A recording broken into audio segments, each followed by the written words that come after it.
Hello, this is Raw and Joy, and I help entrepreneurs, online business owners to attract lots of interested prospects and customers in their business so that they can produce more sales and results. So, gusto ko lang itanong sa'yo, naranasan mo na ba yung time na hindi ka makahanap ng customers or prospects mo sa business mo? Nahihirapan kang ipakita yung pinopromote mo sa tamang tao dahil hindi ka makahanap ng prospects na pagpepresentan mo sa business mo at nahihirapan ka kung paano mo i-present yung business opportunity mo or products mo sa libu-libong prospects.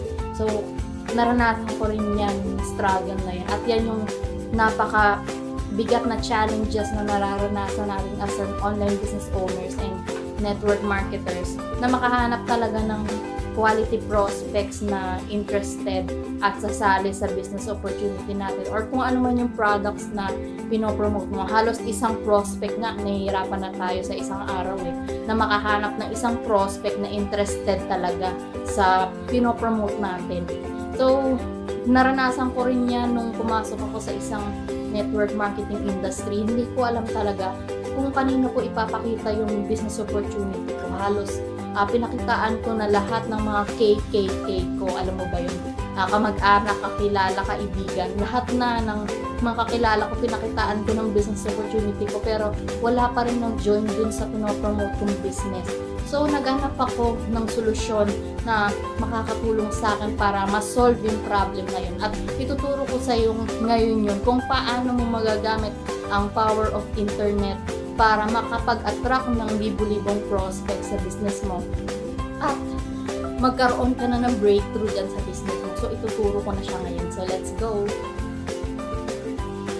Okay, ngayon ituturo ko na sa iyo yung 3 ingredients to attract the right people in your products using the power of internet. In this video training series, you will learn how to use the power of internet at malalaman mo kung paano i-promote ang iyong network marketing or online business using the power of internet para maraming tao ang makakita ng opportunity mo.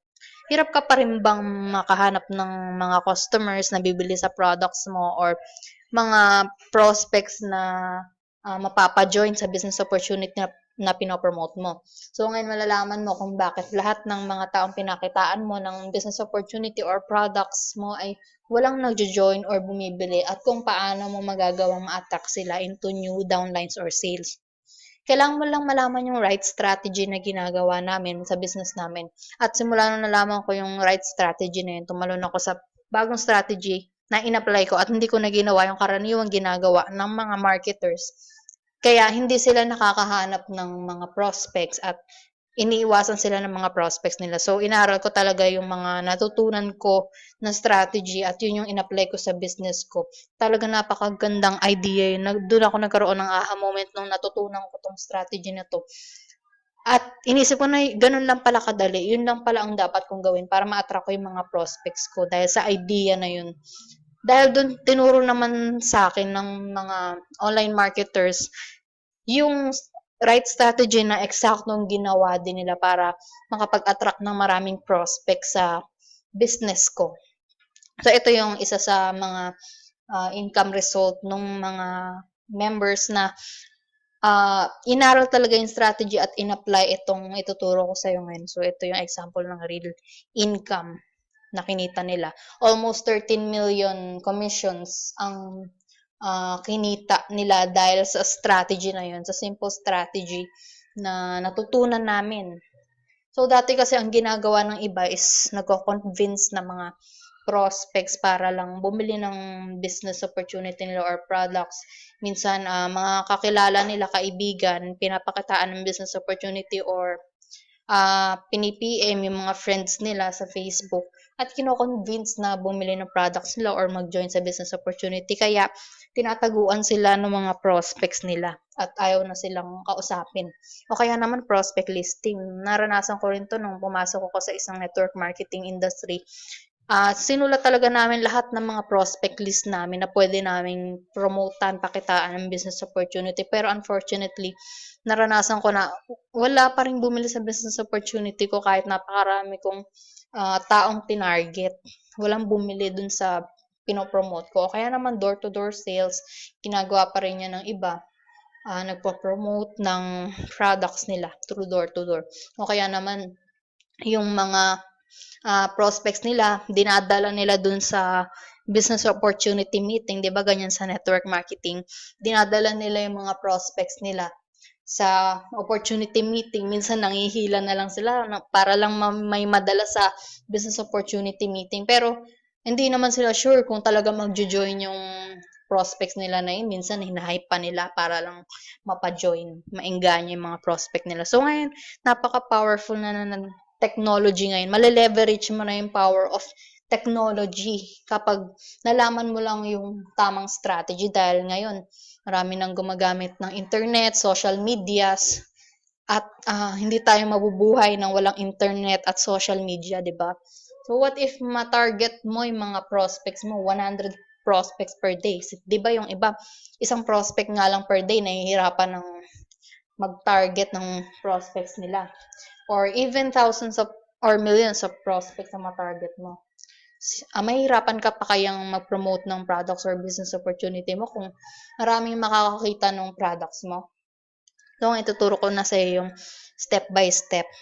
Kailangan kasi maging aware muna yung mga prospects mo, yung mga target market mo dun sa products mo. Kasi 'di ba parang sa commercial, 'di ba paulit-ulit na nakikita ng mga prospects, mga viewers yung products nila, kaya nagiging aware yung mga tao, nakikilala yung products nila. So, number one ingredient is to know your audience. Kailangan muna malaman mo kung sino yung right audience mo na papakitaan mo ng business opportunity mo. Kasi ang mangyayari kapag tinarget mo lahat ng tao, wala kang mata-target, dahil if you're marketing to all people, you're marketing to no one. So, kailangan talaga yung right people para sila na yung may existing desire, yung may kailangan, yung may gusto nung products na pinopromote mo. Kasi kung promotan mo yung taong, halimbawa, weight loss product, pinopromote mo, tapos ibibenta mo to sa mapapayat, so hindi targeted yung taong pinapakitaan mo ng business opportunity. Kailangan yung mga ready to buy customers na rin, para talagang sila yung willing at okay sa kanila na bilhin yung products mo nang walang pilitan. So, pangalawang ingredient is traffic. So, ano ba yung traffic? Hindi ito yung traffic sa EDSA. Itong traffic, kung paano mo magagawang mapapunta yung mga prospects mo dun sa pinopromote mo. Kung halimbawa, meron kang isang website or sales page na nandyan nakalagay yung business opportunity mo, yung pinopromote mo. So, kailangan maraming tao kang mapapunta dun sa pinopromote mo. Kailangan maraming taong makakita nung pinopromote mo. Kailangan makapag-generate ka ng maraming traffic para maraming prospects ang makakita ng pinopromote mo using social medias and different social medias. Example na lang is Facebook advertising. Ito yung pinakamadaling paraan para matarget mo yung libo-libong prospects. Ito example ng ads. Pwedeng sa gilid, yung right side, and then yung sa newsfeed. Yan, makikita mo sa newsfeed, yung sponsored. Basta may sponsored, ibig sabihin ads yan. At ito naman, example ng ibang mga ads. Diba kahit anong products pinopromote na nila using Facebook advertising. So, ito example, punta ka lang sa newsfeed mo, then makikita mo tong create ad.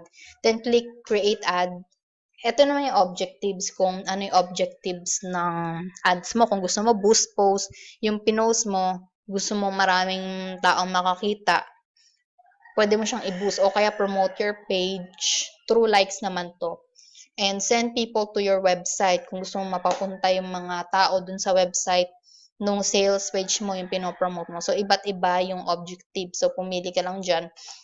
At pangatlo na, itong effective target marketing. Ito yung pangatlong ingredients. So, kailangan kilala mo talaga yung target market mo. So, kailangan mas kilala mo kung sino yung mga target market mo.